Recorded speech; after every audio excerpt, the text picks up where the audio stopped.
Hello students, as you know that our trigonometry chapter is going on. We have discussed here previous time different kind related numericals like that this trigonometry function with the sides of the triangle, and this time we will move forward with different examples and the exercise questions of the NCERT book, right? So most welcome of you all again in AG Physics channel. Let us start our this question, how we will solve this question. Listen student, this a question that if angle B and angle Q, भी जो angle B है और angle Q है वो दोनों acute angle हैं। तो सबसे पहले तो आप लोग जान लीजिए कि एक्यूट एंगल होता क्या है। एक्यूट एंगल होता है आपका less than 90 degree, 60, 50 but less than 90 degree, okay. और when it will be equal to 90 degree, तो on that time we can say this angle, that triangle will be right angle triangle, okay। तो acute angle उसने बोला है 90 degree और इसने दिए हैं दो एंगल। पहला एंगल आपका क्या है, बी है, और second angle is given there angle Q. Clear clear. तो अब एक एंगल इसने ए बी गिवन है, दूसरा एंगल इसने क्यू गिवन किया हुआ है, तो इसका मतलब ये दो चीज़ें अलग अलग हैं। तो इनके लिए मुझे दो राइट एंगल ट्रायंगल ड्रॉ करने पड़ेंगे। पहला ट्रायंगल देख लीजिए, ये मेरा फर्स्ट ट्रायंगल है, और मैं अगर इस पॉइंट पे अपना एंगल बी मान लेता हूँ तो ये एंगल मेरा लेस देन 90 डिग्री है, ठीक है। तो इस पॉइंट को मैं मानूँ अगर ए, तो ये पॉइंट मेरा सी रहेगा, और सी पर 90 डिग्री एंगल है, क्योंकि हम यहाँ पे राइट एंगल ट्रायंगल की बात करेंगे, क्योंकि यहाँ पे साइन ए और साइन क्यू कंडीशन गिवन है, ठीक है, साइन बी और साइन क्यू। तो अब उसके बाद देखिए सेकेंड ट्रायंगल हम ड्रॉ करने जा रहे हैं। तो ये हमारा सेकेंड ट्रायंगल हो गया। इसमें जो ये वाला एंगल, मतलब आपकी चॉइस ऊपर वाला भी ले सकते हैं, पर मैं नीचे वाला ले रहा हूँ, इसमें कोई मतलब सिंपल बात है ये। तो इस एंगल को हम मान लेते हैं कि हमारा एंगल क्यू है, और ये हम बी मान लेते हैं, और ये पॉइंट मेरा आर है। तो इसमें आर पर यहाँ पर भी राइट एंगल ट्रायंगल है, ठीक है। अब गिवन कंडीशन इसने क्या कही है, गिवन क्या है, गिवन देखिए इसने बोला है कि sine B is equal to sine Q. भाई angle of sine B equal to angle of sine Q, तो कैसे लिखोगे आप, गिवन कंडीशन ये आपका एंगल बी है और ये आपका एंगल क्यू है। देखो कंडीशन के अकॉर्डिंग जो गिवन है उसी के हिसाब से हम चलेंगे। अब देखो साइन बी फाइंड आउट करेंगे कि हमारा साइन बी का वैल्यू कितना है। ये जो सिंबल होता है मेरे बच्चों एंगल का सिंबल होता है, ये एंगल का। और उसके बाद हम फाइंड आउट करेंगे कि साइन क्यू हमारा क्या है, वो चीज़ें हम इसी ट्रायंगल से फाइंड आउट करेंगे। अब एक बात देखिए किस तरीके से फाइंड आउट करेंगे, तो वही मेथड आपको लगाना है, ये फॉर्मूला आपको भूलना नहीं है। पंडित बद्री प्रसाद हर हर बोले, this point you will not forget. तो अब इसने साइन की वैल्यू फाइंड आउट करनी है बी के कोरस्पॉन्डिंग। तो बी के कोरस्पॉन्डिंग फाइंड आउट करेंगे तो ये वाली साइड क्या हो जाएगी आपकी परपेंडिकुलर, ये वाली क्या हो जाएगी बेस, और ये क्या हो जाएगा hypotenuse, hypo we can say. और दिस इज एंगल क्यू, तो corresponding side front of it we can say this will be perpendicular, this will be base, और this will be hypo. Clear. अब देखो साइन बी है अगर हमारा, तो हम फर्स्ट साइड की अगर बात करें तो मैंने पहले बोला ऊपर से नीचे साइन कोस10 रहेगा, नीचे से ऊपर कोसेकेंट सेकेंट और कोट रहेगा, ठीक है। अब जब इसकी बात कर रहे हैं तो साइन हमारा पहला ट्रिग्नोमेट्रिक फंक्शन है साइड रेशो में, तो हम पहले वाले को क्या लिखेंगे, परपेंडिकुलर अपॉन हाइपो। तो इस वाले में भी सेम वही चीज़ यूज़ करेंगे हम, भी परपेंडिकुलर अपॉन हाइपो, ठीक है। अब परपेंडिकुलर साइड इसमें क्या है मेरे बच्चों, ए सी। परपेंडिकुलर साइड क्या है हमारी ए सी, और हाइपोटेनस क्या है हमारा A B, A C divide by A B. तो इसमें क्या है हमारा परपेंडिकुलर पी आर, और हाइपो क्या है हमारा पी क्यू। क्लियर। तो अब देखो sine B equal to sine Q, तो ये दोनों चीज़ें आपस में इक्वल रहेंगी, तो हम लिख सकते हैं इसको ऐसे, A C by A B equal to P R by P Q. Okay और नॉट ओके। अब हमें क्या करना है, देखो एक बात ध्यान रखना कि हमें एंगल बी इक्वल प्रूव करना है एंगल क्यू के, कि हमें ये एंगल बी हमें इस एंगल के प्रूव करना है बराबर, ठीक है। अब तो क्या करना पड़ेगा बच्चे, जब दोनों ट्रायंगल हमें मतलब कॉन्ग्रुएंट या फिर हम सिमिलर प्रूव कर देंगे, तो उस टाइम पे हम ये फंक्शन मतलब कह सकते हैं, ये पॉइंट कह सकते हैं कि आपके दोनों एंगल मतलब सेम है, इक्वल है। तो वो चीज़ कैसे प्रूव करेंगे हम, देखिए ध्यान से। आप देखो A C by C B, A C by hypotenuse A B, ठीक है, तो ये सेम ट्रायंगल की साइड होगी, सेम ट्रायंगल की साइड होगी ना। तो हम क्या करेंगे, ऐसा सिचुएशन क्रिएट करेंगे कि इसके डिवाइड बाय इसकी साइड आ जाए और इसके डिवाइड बाय इसकी साइड आ जाए, तो हम यहाँ पे इंटरचेंज कर सकते हैं। Yes, we can interchange it. तो simply what will we do, हम इसको पी आर को इधर ले आएंगे और ए बी को उधर ले जाएंगे, ऐसा कर सकते हैं हम, ताकि हमारा दूसरे ट्रायंगल से कनेक्शन बन जाए, ताकि हम साइड का मतलब रेशोज इक्वल कर सकें। तो कैसे हो जाएगा हमारा ए सी बाय ये क्या हो जाएगा हमारा पी आर इक्वल टू, अब हमारा ए बी बाय क्या हो जाएगा, A B divide by P Q we will get. अब ये हमारा बहुत ज़्यादा हेल्प करेगा, मतलब सॉल्यूशन को फाइंड आउट करने के लिए, सॉल्यूशन को फाइंड आउट करने में बहुत ज़्यादा हेल्प करेगा। ओके और नॉट ओके।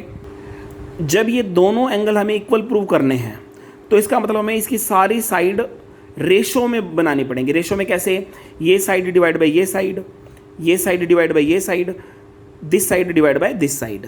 ओके और नॉट ओके। अब देखो A C by P R, A C by P R हमने दो साइड को कर दिया हमने, ठीक है ना, रेशो में। आप देखिए ध्यान से, A B by P Q, A B by P Q हमने इसको भी कर दिया। तो यानी कि अब हमें इसके इक्वल टू में, इसके इक्वल टू में थर्ड साइड को भी लेके आना है, C B divide by R Q.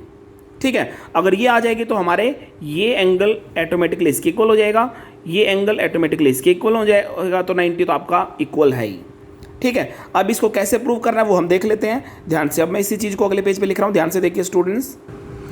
जब आपकी साइड रेशियो में होती हैं, देखो मैंने यही चीज़ यहाँ पर लिखी है, A C by P R A B by P Q, तो A C by P R A B by P Q जब आपकी साइड रेशियो में होती हैं, रेशियो में, तो इसका मतलब वो साइड आपकी प्रोपोर्शनल होती हैं, प्रोपोर्शनल। और मैंने कहा था कि जब जो चीज़ प्रोपोर्शनल होती हैं उनको हम कांस्टेंट के इक्वल लिख सकते हैं।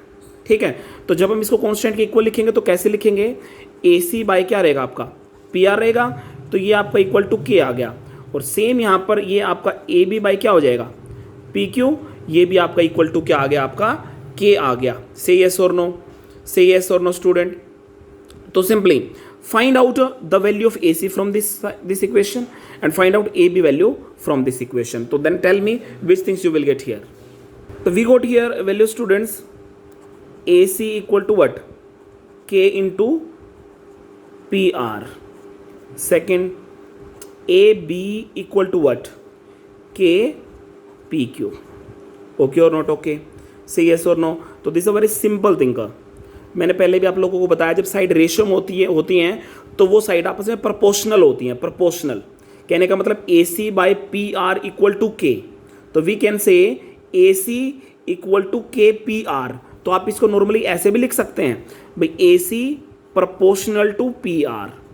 ठीक है, और इसको फिजिक्स की फॉर्म है तो A B proportional to P Q, आप इसको ऐसे भी लिख सकते हैं। ठीक है ना, तो वही बात है, जब प्रोपोर्शनलिटी हटाते हो तो छोटी सी बात है, आपको आपके टीचर्स ने बताया और मैंने भी बता रहा हूँ कि जब प्रोपोर्शनलिटी हटाते हैं तो हमारा कांस्टेंट आता ही है, और तो आप दोबारा वही चीज़ निकाल सकते हो। तो कहने का मतलब क्या रहेगा हमारा, देखो अगर x प्रोपोर्शनल टू y है, अगर आप प्रोपोर्शनलिटी हटाओगे तो आप यहाँ पे कांस्टेंट दोगे, के पी आर क्यू कुछ भी आप कांस्टेंट दे सकते हो। तो आप इसको इसके डिवाइड में करो, x by Y equal to K, समझ गए ना। तो इस तरीके से आपका यहाँ से रेशो निकला। क्लियर। तो अब ये के इक्वल लेना पड़ेगा, जब साइड रेशो में होती है तो वो इक्वल टू कांस्टेंट होती ही हैं। इसको आप अपने माइंड में सेट कर लीजिए।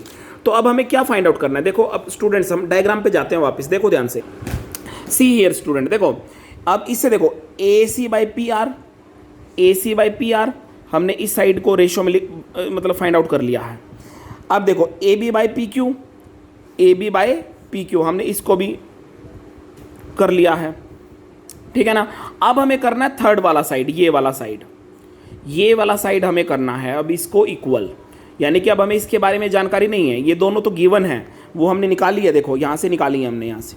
ठीक है, तो हमें ये चीज़ फाइंड आउट करनी है। तो इसको फाइंड आउट करने के लिए क्या करें, ये हमारा क्या है बेस, क्या है बी सी, और ये हमारा क्या है क्यू आर, बी सी और ये क्या हमारा क्यू आर, ये हमें फाइंड आउट करना है। तो कैसे फाइंड आउट करेंगे, देखो स्टूडेंट ध्यान से।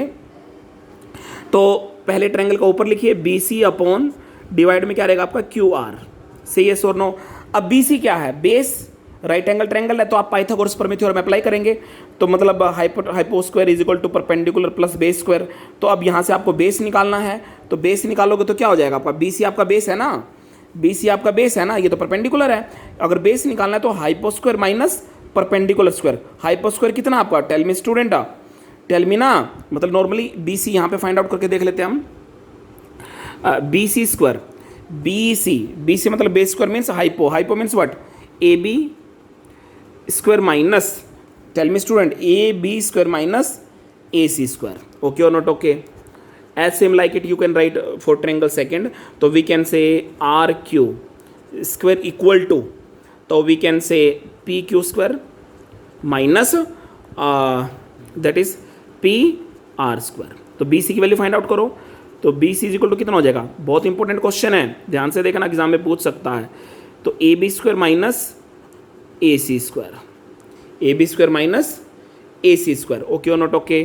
तो आर क्यू निकालिए, आर क्यू स्क्वायर उधर जाकर रूट हो जाएगा, तो ये आपका क्या बनेगा? P Q square hypo square minus perpendicular square means P R square. Okay not? अब you have a value of B C and R Q, तो दोनों वैल्यू यहाँ पे पुट करिए. बी सी की वैल्यू आपने क्या निकाली? Under root A B square minus, ये क्या वैल्यू निकाली आपने? ए सी डिवाइड बाय, ये कैसे लिखोगे आप यहाँ पे? इसकी वैल्यू लिखो पी क्यू स्क्वायर माइनस, ये आप ब्रैकेट में लिख सकते हो, क्यू का स्क्वायर नहीं, पूरी उसका टर्म का स्क्वायर है, आप इसको पूरा ऐसे ब्रैकेट में भी लिख सकते हो, बट ए सी स्क्वायर से समझ जाना कि पूरे ए सी का स्क्वायर है, क्योंकि ए सी इज अ साइड. और ये क्या आपका P R square, P R square. Okay और नॉट ओके? अब एक बात सुनो, जो ऊपर वाली इक्वेशन से हमने ए सी का वैल्यू भी निकाला हुआ है, ए बी का वैल्यू भी निकाला हुआ है, क्या हम ये वैल्यू यहाँ पर पुट कर सकते हैं? Yes we can put. तो simply we will get what? B C upon Q R, B C upon Q R. तो take put here all values. तो A B value is what? A B is equal to what? K P Q whole square. A B value you will put ना minus minus, तो K P R you will put A C value K P R whole square, और divide by which things you will write? Under root P Q square minus P R square. Okay और not okay student? अब open this bracket, which things will get here? B C upon Q R equal to, तो we will get what? Under root K square P Q square minus from this side also K square P R square. Okay और not okay student? Divide by, तो right this another value also you can write here P Q square minus P R square. Okay और not okay? अब one thing listen, K square will come common from means from both points, तो you can write B C upon Q R, take common K square, तो inside the bracket will get P Q square minus P R square, और divide by what? Under root P Q square minus P R square. अब एक चीज़ और बता दे रहा हूँ students, में ध्यान से देखना, एक छोटी चीज़ देखो, मैं जो चीज़ बीच में आ रही है मैं साइड में करता जा रहा हूँ. देखो, अगर आपके पास एक्स और वाई ऐसे मल्टीप्लाई में है, तो आप दोनों को अलग अलग लिख सकते हैं, अंडर रूट एक्स और अंडर रूट वाई. अब देखो यहाँ पे कितने ब्रैकेट, देखो एक तो के स्क्वायर आपका अलग है और ये वाली ब्रैकेट अलग है, तो आप दोनों को अलग कर सकते हो रूट से. कैसे करोगे? B C upon Q R, तो कैसे करोगे आप? अंडर रूट के स्क्वायर और under root we can say P Q square minus P R square, और divide by what? P Q square minus P R square, we will get under root. तो both term are same, you can cancel out both, तो we will get what? B C upon Q R is equal to under root K square, square to root cancel out. Clear? तो we will get what? B C upon Q R equal to K. Say yes or no? Say yes or no? अब K value we got there what? B C upon Q R. Clear? अब move on the back side equation. See here we have A C upon P R, A B upon P Q, and we got here K value is what? K value is what? B C upon Q R, B C upon Q R. तो we can say what?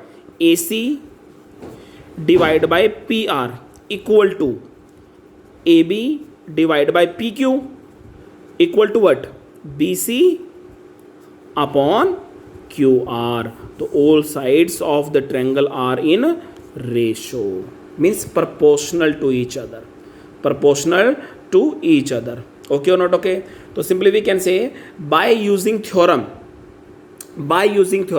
if all sides of this triangle will be in ratio, this side divided by this side, this side divided by this side, and this side divided by this side, so we can say all sides are in the form of ratios.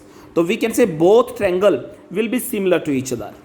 Say yes or no? So simply we can say by taking all these side in ratio form में आने के बाद सारी sides, तो हमारे दोनों triangle कैसे हो जाएंगे? सिमिलर. तो कैसे लिखेंगे हम? देखिए स्टूडेंट ध्यान से, both triangle, which triangle? A B C triangle similar to triangle A P Q R. तो this triangle all sides equal to in ratio with the side of another triangle. So we will say here that all angle will be in equality. So we can say angle B equal to angle Q. Okay or not? This is a simple explanation of this question. This is PQR students. Okay. So angle B equal to angle Q. Listen student again. Means all sides are in ratio form. This side divided by this side, this side by this side. So all sides are proportional. So we can say similar. So we can say this angle will be equal to this angle. So we can say angle B equal to angle Q. Okay or not? Okay, students, this is a simple explanation of this question. Okay, students, next question.